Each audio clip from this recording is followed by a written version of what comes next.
नमस्कार, news blast में आप सभी का स्वागत है। आपके साथ मैं हूं मेघा कौशिक और चलिए खबरों की शुरुआत करते हैं। 6 विधायकों के खिलाफ विशेषाधिकार हनन का प्रस्ताव।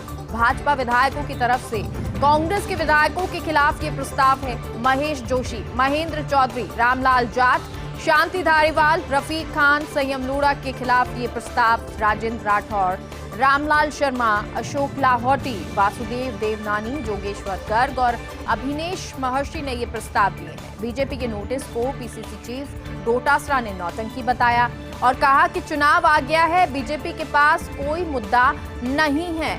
तो डोटासरा कहते हैं कि ये नौटंकी है बीजेपी की, लेकिन क्योंकि बीजेपी के पास कोई मुद्दा ही नहीं है इसीलिए इस तरह की नौटंकी की जा रही है।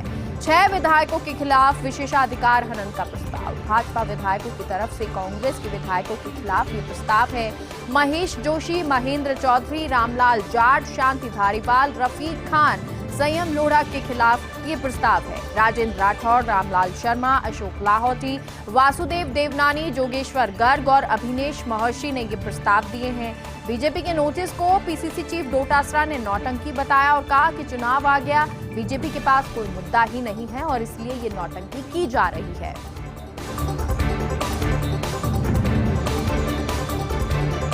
गौतम अडानी का मास्टर स्ट्रोक, एक झटके में लिया इतना बड़ा फैसला। 20,000 करोड़ के ओवर सब्सक्राइब्ड एफपीओ को रद्द करने का फैसला लिया है। सब्सक्राइब्ड एफपीओ को रद्द करने का ये फैसला है।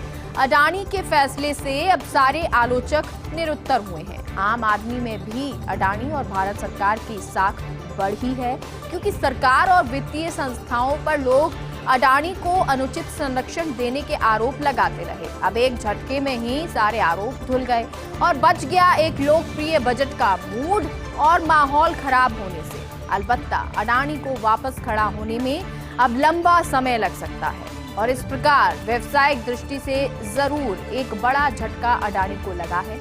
इस सारे प्रकरण में अब एक अहम सवाल उठा है, क्या अडानी ने स्वयं विवेक से आगे बढ़कर ये फैसला लिया?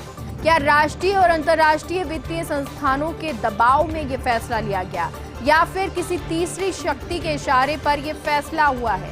लेकिन जो कुछ हुआ वो अच्छा हुआ इंडियन इंडस्ट्री और शेयर मार्केट के लिए।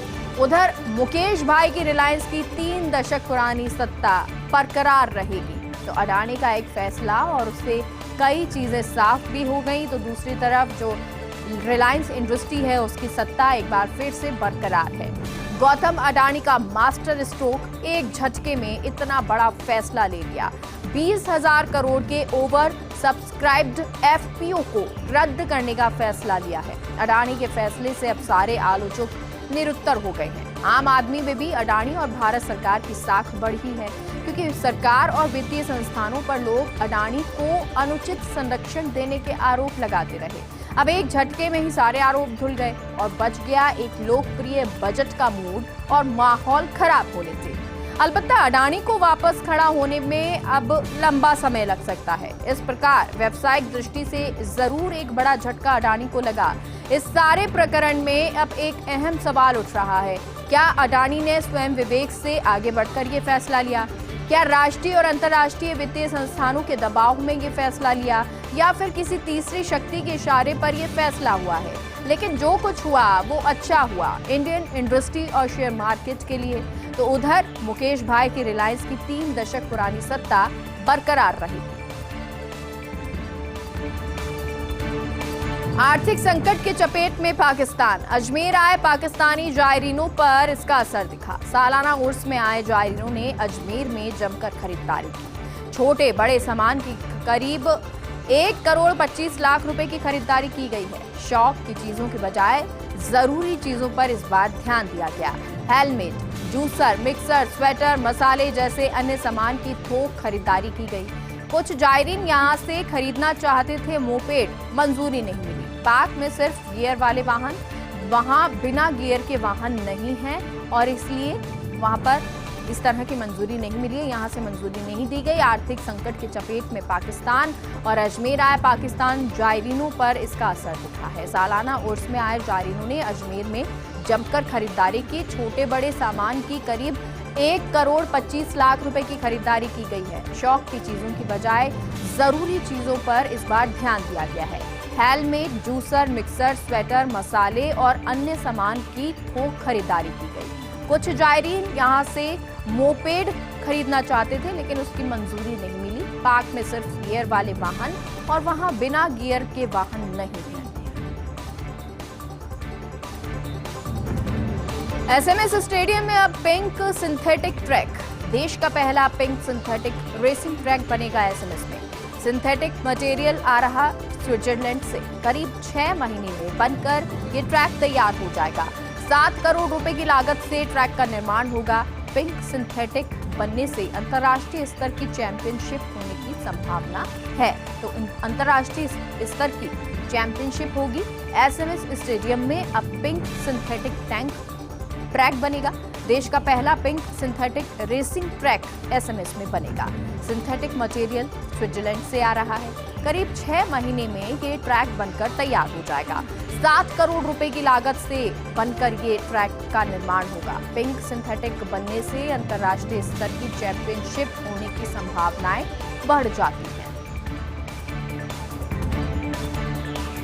वरिष्ठ संवाददाता विकास शर्मा की रिपोर्ट। प्रमुख ऊर्जा सचिव भास्कर सावंत की अग्नि परीक्षा। वित्तीय संकट के बीच सावंत के लिए पावर का मैनेजमेंट बड़ी चुनौती है। दरअसल पावर में एक्सपर्ट मैन पावर की कमी है। फाइनेंशियल पावर का संकट है। साथ ही पावर के लिए कोल परचेज क्राइसिस से भी पावर सेक्टर जूझ रहा है। RVUNL में तो ऊपर से नीचे तक किसी भी पद पर कोई डिसीजन मेकर नहीं है। बतौर प्रमुख ऊर्जा सचिव खुद सावंत ही संभाल रहे हैं RVUNL का पूरा मैनेजमेंट। कोयले की आपूर्ति से लेकर पावर प्लांट्स के संचालन का मैनेजमेंट संभाल रहे हैं। चिंता ये है कि तीनों डिस्कॉम के मुखिया का भी जल्द कार्यकाल पूरा होने जा रहा है और यदि पूर्व की तरह ढर्रा चलता है तो डिस्कॉम भी मुखिया विहीन हो जाएगा। हालांकि इस संकट में RVPNL CMD Ashutosh AT Pednekar, young brigade की IS अर्तिका शुक्ला का जरूर मिल रहा है सावंत को साथ, लेकिन ऊर्जा सेक्टर के एक्सपर्ट नहीं मान रहे मौजूदा हालात को परफेक्ट, क्योंकि आगामी 2 माह डिस्कॉम के लिए राजस्व के हिसाब से काफी अहम है। वास्तव में इस वक्त काफी बुरे दौर से राजस्थान का ऊर्जा सेक्टर गुजर रहा है और ऊर्जा सेक्टर जो जितनी बुरी तरह से जिस दौर से गुजर रहा है, ऐसे में ऊर्जा सचिव भास्कर सावंत की अग्नि परीक्षा है। प्रमुख ऊर्जा सचिव भास्कर सावंत के लिए ये बहुत बड़ी चुनौती है। वित्तीय संकट के बीच सावंत के लिए पावर का मैनेजमेंट बड़ी चुनौती है। दरअसल पावर में एक्सपर्ट मैन पावर की कमी है। फाइनेंशियल पावर का संकट है। साथ ही पावर के लिए कोल परचेज क्राइसिस से भी पावर सेक्टर जूझ रहा है। RVUNL में तो ऊपर से नीचे तक किसी पद पर कोई डिसीजन मेकर ही नहीं है। बतौर प्रमुख ऊर्जा सचिव खुद सावंत ही संभाल रहे हैं RVUNL का पूरा मैनेजमेंट। कोयले की आपूर्ति से लेकर पावर प्लांट्स के संचालन का मैनेजमेंट संभाल रहे हैं। चिंता ये है कि तीनों डिस्कॉम के मुखिया का जल्द ही कार्यकाल पूरा होने जा रहा है और यदि पूर्व की तरह ढर्रा चलता है तो डिस्कॉम भी मुखिया विहीन हो जाएगा। हालांकि इस संकट में RVPNL CMD Ashutosh AT Pednekar, young brigade की IS अर्तिका शुक्ला का सावंत को साथ जरूर मिल रहा है, लेकिन ऊर्जा सेक्टर के एक्सपर्ट मौजूदा हालात को परफेक्ट नहीं मान रहे हैं, क्योंकि आगामी 2 माह डिस्कॉम के लिए राजस्व के हिसाब से काफी अहम रहेंगे और वास्तव में ये वक्त काफी बुरा है और बुरे दौर से राजस्थान का ऊर्जा सेक्टर गुजर रहा है। WPL के लिए क्रिकेट फैंस को करना होगा इंतजार। 11 और 13 फरवरी को खिलाड़ियों का ऑक्शन हो सकता है। 11 तारीख या फिर 13 फरवरी का दिन जब खिलाड़ियों का ऑक्शन हो। पहले 6 फरवरी को नीलामी होनी थी। WPL का पहला सीजन सिर्फ मुंबई में ही खेला जा सकता है। मुंबई में मौजूद है अंतर्राष्ट्रीय स्तर के 3 स्टेडियम। महिला T20 वर्ल्ड कप के तुरंत बाद आयोजित हो सकता है WPL। ऐसे में खिलाड़ियों को ज्यादा ट्रैवलिंग से बचाना चाहता है BCCI। तो अब आने वाले समय में ऑक्शन होगा। WPL के लिए क्रिकेट फैंस को इंतजार करना होगा। 11 या 13 फरवरी को खिलाड़ियों का ऑक्शन हो सकता है। पहले 6 फरवरी को नीलामी होनी थी। WPL का पहला सीजन सिर्फ मुंबई में ही खेला जा सकता है।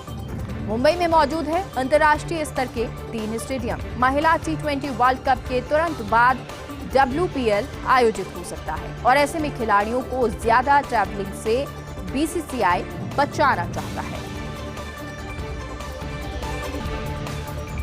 गुजरात में पेपर लीक को लेकर कानून बनेगा। सीएम भूपेंद्र पटेल की अध्यक्षता में कैबिनेट बैठक हुई। बजट सत्र में गुजरात सरकार नया कानून लाएगी। पेपर लीक में शामिल लोगों के खिलाफ सख्त सजा का प्रावधान है।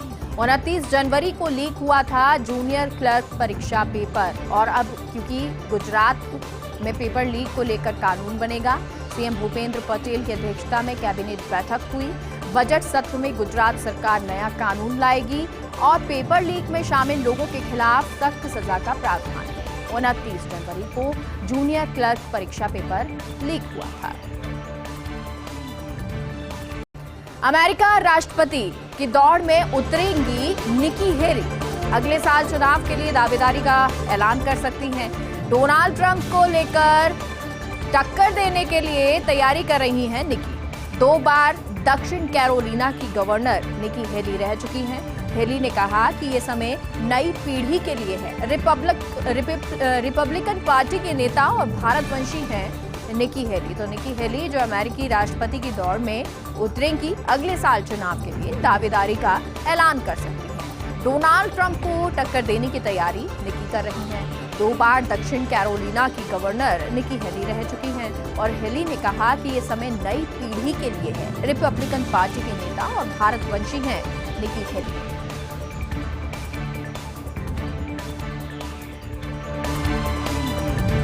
मांगता रह गया पाक और ले गया बांग्लादेश। अंतर्राष्ट्रीय मुद्रा कोष से पाकिस्तान को इंतजार, जबकि पड़ोसी बांग्लादेश मदद हासिल करने में कामयाब रहा। IMF ने बांग्लादेश को दिया $4.7 अरब का ऋण।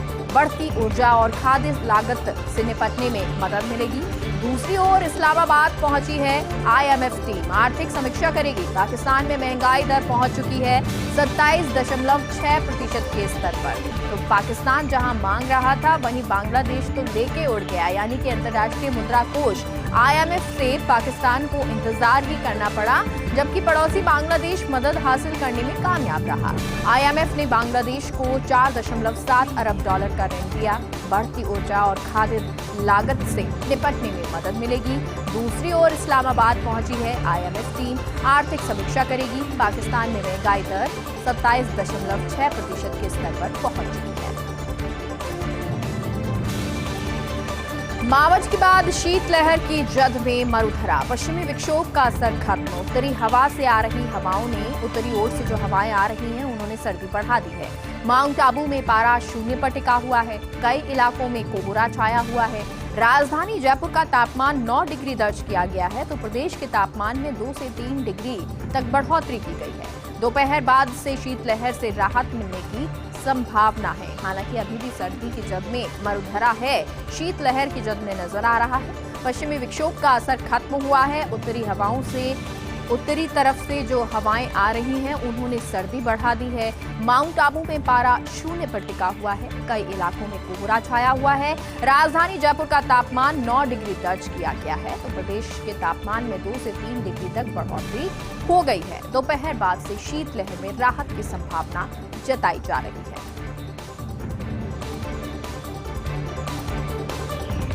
शालिग्राम शिलाएं नेपाल से अयोध्या पहुंची। अयोध्या में शालिग्राम शिलाओं का भव्य स्वागत हुआ। शालिग्राम शिलाओं के दर्शन के लिए जुटे हुए हैं लोग। आज अयोध्या में शिलाओं का पूजन होगा। आज राम मंदिर ट्रस्ट को शिलाएं सौंपी जाएंगी। शालिग्राम शिला से भगवान श्री राम की मूर्ति बनेगी। शालिग्राम शिलाएं नेपाल से अयोध्या पहुंच चुकी हैं। अयोध्या में शालिग्राम शिलाओं का भव्य स्वागत हुआ और शिला के दर्शन के लिए लोग जुटे हुए हैं।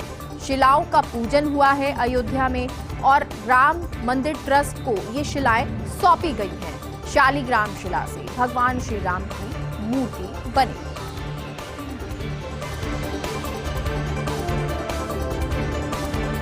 बुलेटिन में फिलहाल के लिए इतना ही। आप देखते रहिए फर्स्ट इंडिया न्यूज। नमस्कार।